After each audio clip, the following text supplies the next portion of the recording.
ये भोग विलासता नष्ट करने के लिए तुम्हें मनुष्य शरीर मिला था। तुम अंदर ही अंदर खोखले होकर अपना नाश कर रहे हो। बहुत दया लगती है जब ऐसे, तो लगता है आपको भगवान की कृपा से जो अमूल्य श्वासें मिली, जहां आप इन श्वासों का नाम जप कर दिव्य पद प्राप्त कर सके, वहां तुम ऐसे किस काम के।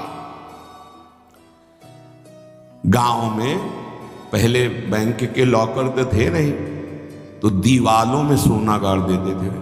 मर गए और जब दूसरों ने जमीन खरीदी और मकान बनाया तो करोड़पति बन गए।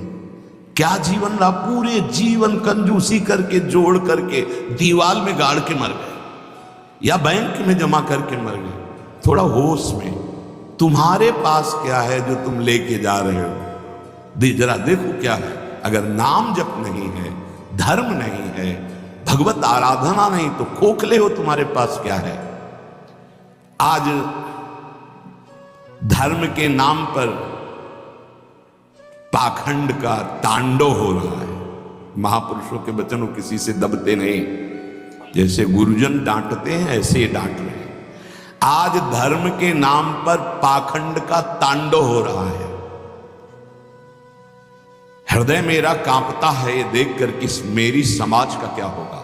संतों को अगर दुख होता है तो समाज को देखकर दुख होता है।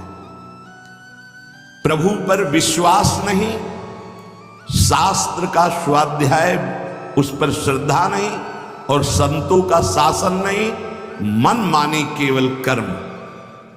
सर्वतंत्र स्वतंत्र भगवान की आज्ञा का उल्लंघन करते हुए मन मानी आचरण, दूसरों के उन्नति के मार्ग में भारी रोड़ा पैदा करने वाले ये पाखंड दम्भ स्वयं गिरते हैं, और जो इनके चक्कर में पड़ जाए उनका भी नाश कर देते हैं। आप गए और औरों घालहि, जो कहूं सतमार्ग प्रतिपालहि।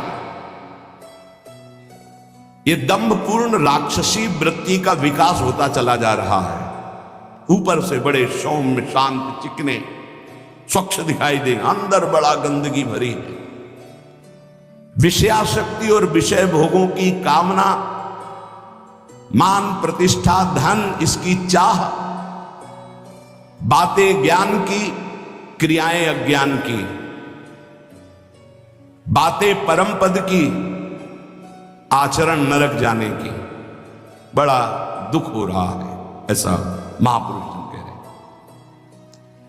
बाहरी सभ्यता बहुत जोर की, आंतरिक सभ्यता का नाश हो चुका है। बाहरी सुंदरता बड़ी जोर की, रंग लेके गालों में लगाते हैं। दर्शन, अब जब इस समय आते तो दर्शन करते, रात्रि में गाल में रंग लगाने की जरूरत क्या है। संत दर्शन के लिए आए हो तो तुम्हें यहां गाल में, तुम्हारे लाल गाल कौन देखेगा। अरे यहां लाडली लाल के गाल देखने वाले भाई, ये जो नगर है वृंदावन प्रेम नगरी है, यहां लाडली लाल के कपोल देखने वाले हैं। जहां से गौर कांति प्रकट हो रही, श्याम कांति प्रकट हो रही है, जो बड़े बड़े ब्रह्मबोध संपन्न महापुरुषों के चित्त का अपहरण करके बलात् अपने अधीन कर लिया। कृष्णात् परम किमपि तत्त्वमहं न जाने। आप संयम से भगवत आराधना कीजिए, आपकी दृष्टि सुंदर होगी। चेहरा तो मांस खाने वालों का भी चमकता है, चेहरे की चमक साधना नहीं होती। साधना की चमक दृष्टि होती। तुम्हारी दृष्टि कैसी है, तुम्हारे नेत्र बताते हैं कि तुम्हारी स्थिति कहां है। साधु चमड़ा देख के नहीं पहचानता है, साधु दृष्टि देख के पहचानता है। आज हमारी सुंदरता बढ़ रही, लेकिन हृदय असुंदर हो रहा है। दंभ व्यभिचार मिथ्याभिमान हिंसा दुर्गुण दुराचार, इनकी उन्नति होती जा रही है। आध्यात्मिक गुरुजनों के वचन, शास्त्र वचन, इनकी हत्या हो रही है। न गुरुजनों के वचन न शास्त्र के वचन, इनका नाश किया जा रहा है, माना नहीं जा रहा। धन्य भाग है जो मान रहे हैं। सर्वव्यापी सर्वप्रिय सर्वमय सर्वानंदमय प्रभु ने तुम्हें मानव देह भारत भूमि में खास करके इसलिए दी है कि तुम अपने दुखों को मिटाकर परम सुख में स्थित हो जाओ। उसके लिए एक सीमाएं रखी गई हैं धर्म की। भोगों को सीमा में बांध दिया गया है। अगर उन सीमा के अंतर्गत धर्मयुक्त भोगों का भोग भोगते हुए, नाम जप करते हुए अपने जीवन को व्यतीत करोगे तो तुम्हारे सारे पाप नष्ट हो जाएंगे। तुम्हें अन्य अलग कुछ नहीं अनुष्ठान करना पड़ेगा। नाम जप मात्र से तुम एक महान आनंद के भोक्ता बन जाओगे। तुम समस्त बंधनों से मुक्त हो जाओगे। ज्यादा कठिन नहीं, बस धर्मयुक्त सीमा में रहकर नाम जप करना है। पर आजकल पता ही नहीं कि धर्म किसे कहते हैं। कोई बिरला ही महापुरुष जानता है। नहीं तो धर्म के नाम पर केवल वासनाओं की पूर्ति का खेल खेला जाता है। ये महापुरुषों के वचन हैं, जरूर सुनने चाहिए। कड़वे हैं पर बहुत औषधि का काम करेंगे। महापुरुष ये नहीं सोचते कि सामने वाले को बुरा लगेगा। हम चाहते हैं कि बुरा लगे और तुम अच्छे बनो, बुरा लगे तुम गंदी बातों को छोड़ो। आज धर्म के नाम पर अपनी वासनाओं की पूर्ति का ढोंग किया जाता है, दंभ किया जाता है। कुछ बिरले ऐसे महापुरुष जन हैं जो धर्म को जानते हो, धर्म पर चलते, धर्म के लिए प्राण बलिदान किया जाता है। उस प्रभु को तुम धोखा देना चाहते हो जो तुम्हारे अंदर बैठा है, जो सर्वज्ञ है, सर्वांतर्यामी है। कौन देखता है यहां? अरे क्या वो देख रहा है जो निर्णायक है। उसको किसी वकील या गवाह की जरूरत नहीं है। वो तुम्हारे अंदर बैठा देख रहा है। जहां तुम संकल्प कर रहे हो वही वो देख रहा है। जो गुरु से डरता है, भगवान से डरता है, वो माया से निर्भय हो जाता है।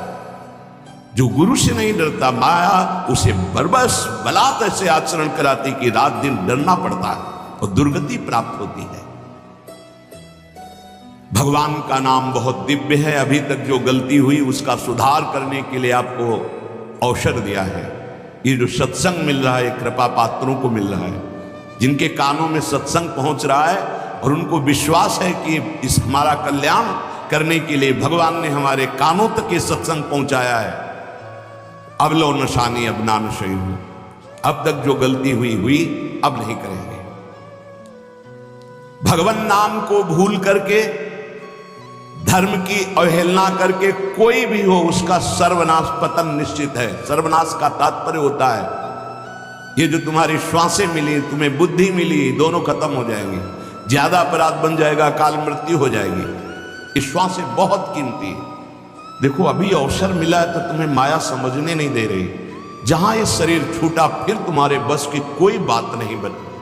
तुमको जबरदस्ती अवश्य में भोक्तव्यम कृतम कर्म शुभाशुभम, दंड भोग। जब जेल मिल जाती है ना तब तुम्हारी कुछ नहीं चलेगी। जो वहां का सिद्धांत है उसके अनुसार चलोगे, नहीं तो और दंड पे दंड भोगना पड़ेगा। फिर 83,99,999 योनियां, इनमें कौन सी योनि है जिसमें सुख मिल पावे? केवल क्लेश ही क्लेश। अपनी बात नहीं कह सकते, अपनी रक्षा नहीं कर सकते, अपने कल्याण के लिए कुछ सोच नहीं सकते किसी भी योनि में, चाहे देवता क्यों न बने हो। देवता भी भोग योनि है, कर्म योनि नहीं। केवल मनुष्य कर्म योनि है, भारत भूमि। इसलिए परम साधन, परम साध्य श्री भगवान का नाम है। इस कलयुग में और कोई साधना हो पाना बहुत कठिन है।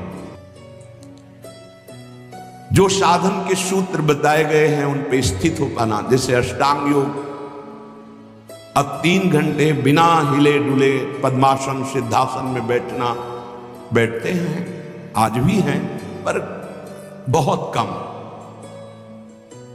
मंत्रों को सिद्ध कर लेना आज मजाक माना जाता है कि ऐसा कैसे हो सकता है, मंत्रों से भगवान प्रतिष्ठित हो जाएंगे। अरे भगवान का अवतार हो गया। राम जी की प्राण प्रतिष्ठा में तुम्हें ऐसा लगता है कि कैसे ऐसे हो सकता है? तो राम जी जब प्रकट हुए तो मंत्रों से ही हुए। एक ब्रह्म ऋषि का नाम श्रृंगी ऋषि, उनको बुलाया गया, मंत्रानुष्ठान करके पुत्रेष्टि यज्ञ की और मंत्र से अभिषिक्त उस खीर को पवाया गया, महाराज दशरथ जी को दिया गया। उन्होंने अपनी तीनों रानियों को विभाजित किया। श्री कौशल्या जी से पर ब्रह्म परमात्मा स्वरूप भगवान राम प्रकट हुए। सुमित्रा जी से लक्ष्मण और शत्रुघ्न प्रकट हुए। कैकेयी माता से महान प्रेम मूर्ति भरत जी प्रकट हुए। ये कैसे प्रकट हुए? मंत्र से। पुत्रेष्टि यज्ञ श्रृंगी ऋषि ने करवाई, वशिष्ठ जी साक्षी, दशरथ जी यजमान, भगवान का अवतार हो गया। तो भगवान के लिए प्राण प्रतिष्ठा में भगवान पधारे, कोई आश्चर्य की बात? अरे भगवान का अवतार मंत्र से हो गया। आज भी हो रहा है मंत्र से अवतार। हृदयों में गुरु प्रदत्त मंत्र के द्वारा भगवान को हृदय में प्रकाशित कर लिया। उसी को सिद्ध महापुरुष कहते हैं। श्रद्धा नहीं रह गई, विश्वास नहीं रह गया। सबका परम कल्याण करने के लिए एक बात सिद्ध है, मान लीजिए, नाम। ये नाम और मंत्र में भेद है। भेद होते हुए भी अभेद है। भेद ऐसा, मंत्र को पवित्र अवस्था में गुरु प्रदत्त जपा जाता है। गुरु प्रदत्त होना चाहिए, पवित्र अवस्था, और उपांश और मानसिक ही होना चाहिए, वाचिक नहीं। और मंत्र जाप से स्वरूप जागृत होता है। नाम के लिए अपवित्र या पवित्र का कोई भेद नहीं है। नाम अगर गुरु से नहीं मिला है और आप नाम जप कर रहे हो तो वो गुरु मिला देगा। नाम जप का सबका अधिकार है। जहां से सुनो, जो नाम प्रिय लगे, सबका परम मंगल करेगा। नाम महामहिम है। उठते बैठते चलते फिरते सोते जागते सब नाम आगे का कार्य पूर्ण करा देगा। नाम गुरु मिला देगा, मंत्र दिलवा देगा, स्वरूप बोध करवा देगा, ये सब आगे का कार्य। नाम सबके लिए महामंगलदायक है।